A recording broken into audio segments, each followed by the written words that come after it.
We're now being joined by Chief Economist of Tresis, Daniel Lacau, live from Spain for more insights on that big story that we're tracking. Daniel, thank you so much for being with us here on the broadcast on WION World as One. Talk to us.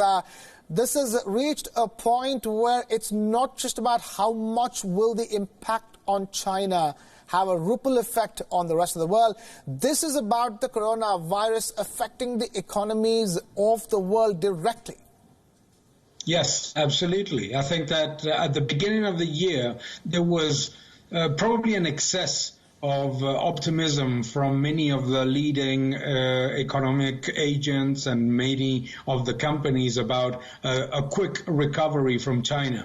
I think that now we can be safe to believe that at least we're going to see a very, very gradual return to the level of capacity utilization of China that will take us at least into May, June of 2020. This, of course, creates, as you very well mentioned, ripple effects on the global economy. It creates ripple effects, particularly on commodities. We have seen the slump in demand for crude oil, and we have seen also a very significant impact on demand for iron ore and copper. So I think that it's safe to say that the global economy will be impacted significantly because of this virus, but it's also important to mention that some of these effects also are helping, for example, importing economies. India has been benefited by the slump in crude oil and coal prices. The Eurozone, which is a huge importer of commodities, also benefits gradually. So there are positives in some parts of the economy that we need to mention. And the fact that so far the implications that most of the leading economists are assuming is that global growth will be lower, but not massively lower. Daniel, the concern when you talk about India is that the pharmaceutical industry of India is worried because the stockpiles of be it ingredients or the drugs per se come mainly from China, and we're talking about generic drugs, regular, drugs being used by people on a daily basis in India, the stocks of which could get affected. They could go off shop shelves, and that's a situation that impacts everybody in India. Absolutely, absolutely. I think that it is very important for authorities to have a very clear and a very detailed plan about looking for alternative supplies and alternative ways of also managing storage and managing the supply chain. The China disruption definitely impacts the supply chain. You've mentioned perfectly how it has a very, very important impact on the auto part industry, on the healthcare industry, and in the key areas that affect so many people in their day-to-day lives. The countries need to have important and very detailed protocols in order to maintain the level of the supply chain, at least at a certain level.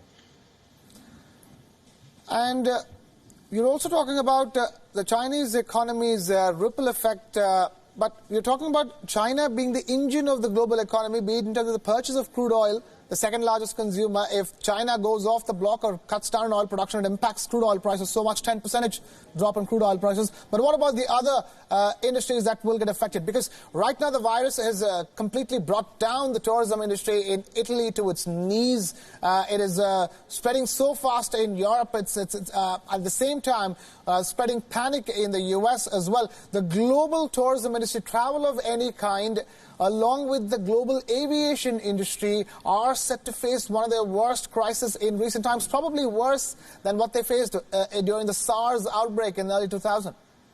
Absolutely, absolutely. I think that it's safe to say, and I believe that IATA has made an estimate of around $300 billion of impact on the airline industry and the tourism industry, anything that has to do with global events. There are a lot of services industries that are significantly impacted by the decision of many countries to shut down borders, to close events, to reduce air traffic. These are industries that will be significantly affected, and we need to remember this because the manufacturing sector in most economies was already in contraction in 2019. And in 2019, most of the improvement in global growth actually came from the services sector in the leading economies.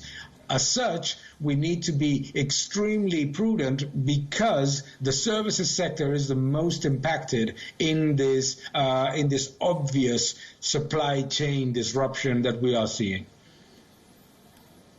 Daniel Acal joining us live from the Spanish capital of Madrid. Daniel, before we let you go, also tell us in terms of what needs to be done at this stage to make sure the impact is minimal and the recovery is quick. Well, the first thing that governments need to do is to be extremely prudent.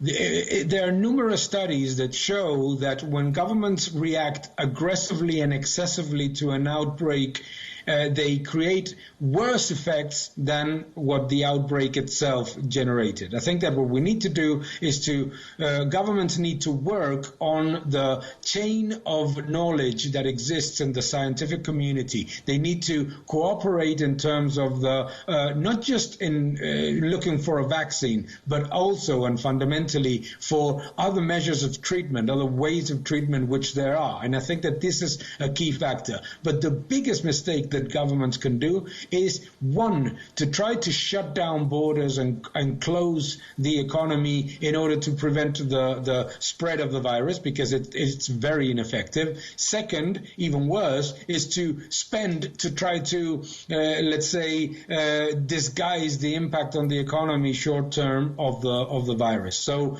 a very concerted and global effort to put the knowledge of the scientific community and the cooperation of healthcare authorities is the best way for governments to act. Daniel Acal joining us with a perspective from Madrid. Thank you so much for being with us here on this broadcast. Oh, always a pleasure. Thank you so much.